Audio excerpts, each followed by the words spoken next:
سلام، به استوریلند خوش اومدین. توی این ویدیو قرار قسمت دوم از داستان بسیار زیبا و محبوب نغمه از خاطش رو برای شما عزیزان تعریف کنیم.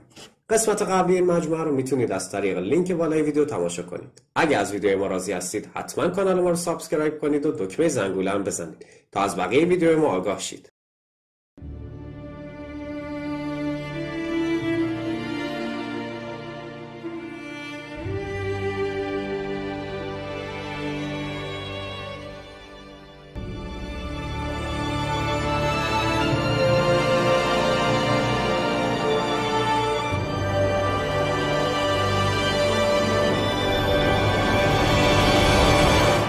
کاتلین همسر ند استارک وارد جنگل خدایان میشه. اون از خاندان تالیو در ریورران متولد شده، جایی توی جنوب و در کنار رد فورک آف د ترایدنت.